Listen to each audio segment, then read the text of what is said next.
to my channel. This is Dom and an update on some of my latest painting projects.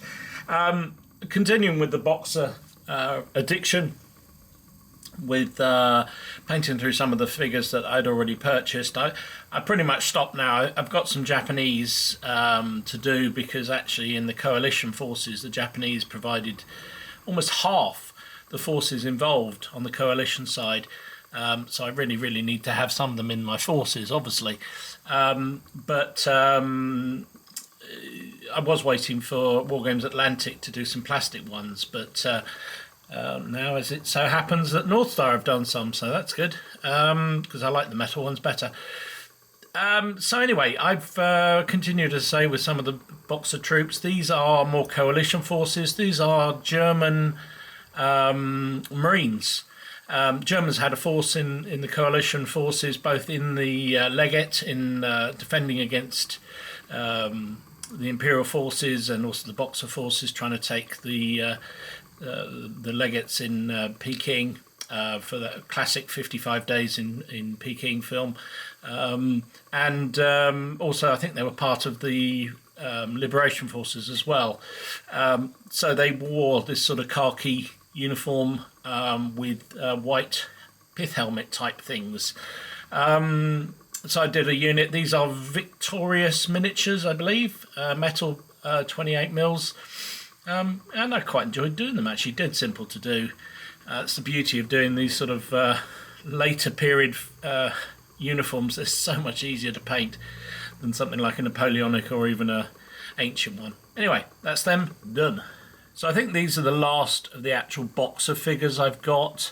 I've got some Imperials to do. I don't think I've got any more Kansu. I've probably got enough of those anyway. I also have some Chinese civilians that I'm going to paint up as well, just to sort of add as themed units within the, or themed counters, I guess, within some of the scenarios. So I am definitely going to do some more games. I may do some more Men Who Will Be Kings, or I may do Sharp Practice, or I've found another couple of rule sets to try out. So at some point I'll get out and have the Boxers again. But I've got pretty much all the forces I think I need. Just as I said before, Japanese need to be finished, and there's I've got a few more Americans, and I'll show you in a minute some more Brits. But that's the Boxers. So talk about more coalition forces for the Boxer Rebellion. This is a unit of British sailors, heavily involved in the Boxer Rebellion. The British fleet, obviously, Royal Navy, was all over the world, and generally a lot of colonial actions involved their Marines and also their sailors doing land activities, because they were simply the largest force available. And that was certainly the case in the early phases of the Boxer Rebellion. Part of Seymour's initial attempt to rescue the troops and the hostages, I guess, in the Legate in Peking, was led by a large number of British sailors, and even the final relief force also had quite a sizable number of sailors in it. So seemed appropriate to get some sailors out. These are casting couch miniatures. Casting couch, is that right? Casting room. Casting couch is something completely different. Casting room miniatures, which is a subsection of Foundry. I've had them for a little while. I think I picked them up in one of their periodic sales. I think it might have been a Black Friday one. And they've been waiting to be painted up. They're a little bit cartoony. They're not the best figures I've seen, but they're quite chunky, which I always like painting. And I've just sort of followed basically the guidelines they had on their website, or the pictures they had on their website. So I literally just copied that in terms of colour schemes. I think these were actually for their Zulu range, but time era is pretty much the same, so I think it works pretty well for the Boxers as well. And looking at the illustrations I have seen of the British sailors, there's not an awful lot of difference that I could see with what they were wearing. So you've got 2, 4, 6, 8, 10, 12 men, an officer and a bugler, which will be suitably useful against those dastardly Boxers. And this is another unit for my Scottish battle for the Wars of the Roses. So I've shown on previous videos the 2 units of pikemen I've built and painted, and 1 unit of bowmen, and this is the 2nd unit to go with that. And my plan all along with this battle is basically 2 pike, 2 bow, a light cavalry, and I'll probably will do some kind of either knights or a small unit of knights, or maybe I'll do some sort of wild men, sort of Highlander type figure. I'm not sure the Highlanders as we know them were sort of that active in the Wars of the Roses period, but there were certainly Gelgow and that sort of thing, so I might just do some of those. I'm doing them for the Irish project, so I might as well do some for the War of the Roses one. So anyway, these archers, like the previous ones and like the pikemen actually, are all 3D printed. They are Medbury miniatures, who I really rate. I think they're lovely, lovely figures. I'm so impressed with them.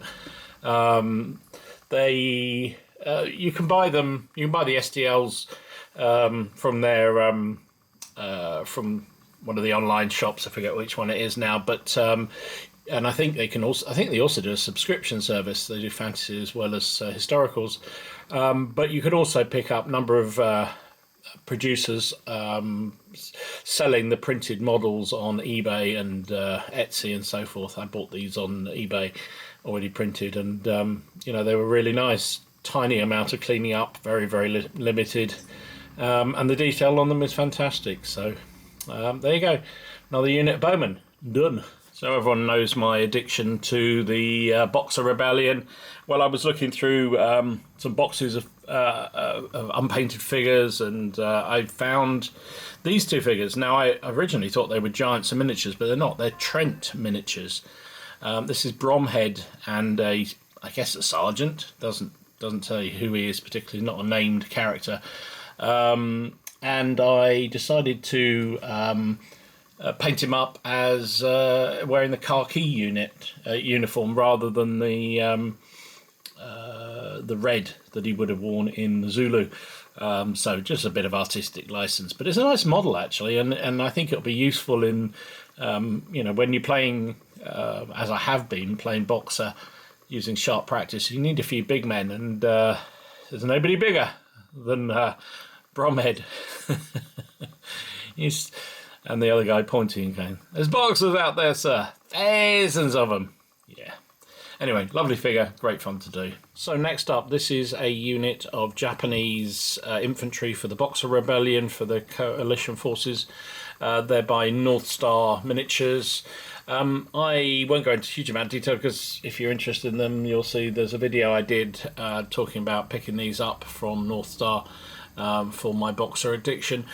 Needless to say, I've painted up 16 of them so far out the army pack I picked up, and I really like them. They're very nice. They're not as chunky as normal North Star miniatures, but still hold the paint quite well, and pretty easy to pull together. So quite happy with them. I've done them in the standard Japanese blue jackets with white trousers. They did also wear all white, which was their summer uniform, and I also see images of blue trousers with blue jackets, but I'm not quite sure when they crossed over to that. So I'm going to stick with the blue and white, red collars and red epaulets, because that seems to be most common I've seen on pictures.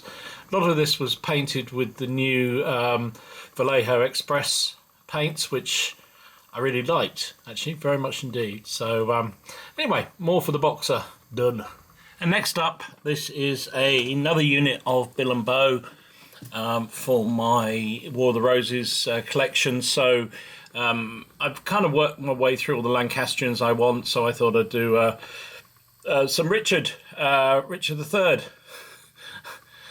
just to sort of add a bit of somebody to fight against, if nothing else, and use up some of the spare sprues that I had kicking around.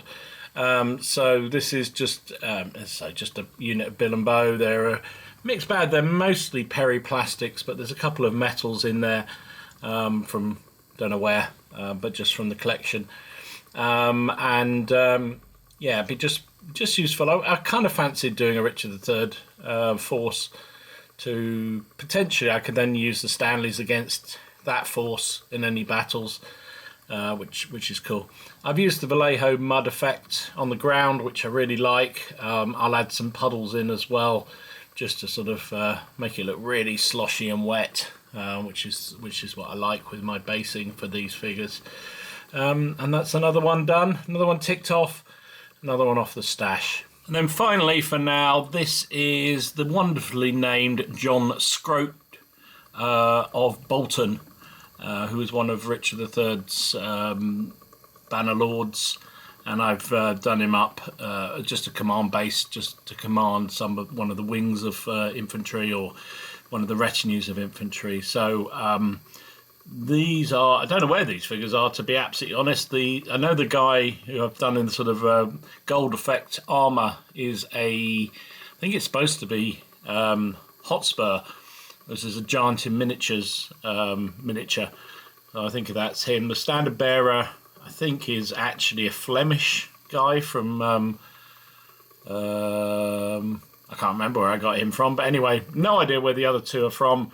I think they're quite old Citadel-y type casts, but nice figures, and they fit on really well. So another command base, and I even had a go doing the heraldry on the herald himself and also on the bannerman. I kept it really simple. These excuse me, even though these are quartered, they're actually not too difficult to do, so that's why I did them. So there you go, that is John Scrope, ready to command some foot. So there you go, I hope you enjoyed it. That's my latest projects. It's because I've done a couple of other videos showing different painting things. It's been a bit, this video has sort of been a much longer time period than I would normally do, because there's no point showing things I've shown individually, and I like to collect up a decent number of things to show off in these paint videos, or these showing that what I've been painting videos. So you'll have seen the Japanese, the various progress on the Bruce's in Ireland project and so forth, which is sort of interspersed these various projects that I'm doing now. But as I always say, it's nice to have a bit of variety in your painting projects, and certainly with the stash I've got, I'm able to do that and just switch around every so often, just to let's say just keep things fresh and keep my mojo going. You can get a little bit burnt out if you're just doing constantly the one sort of troop the whole time. So variety just helps me cut through all the figures. Anyway, I hope you're doing well, I hope you're staying safe, and I hope everything's going well with your projects, and I will see you again soon. This is Dom, signing out.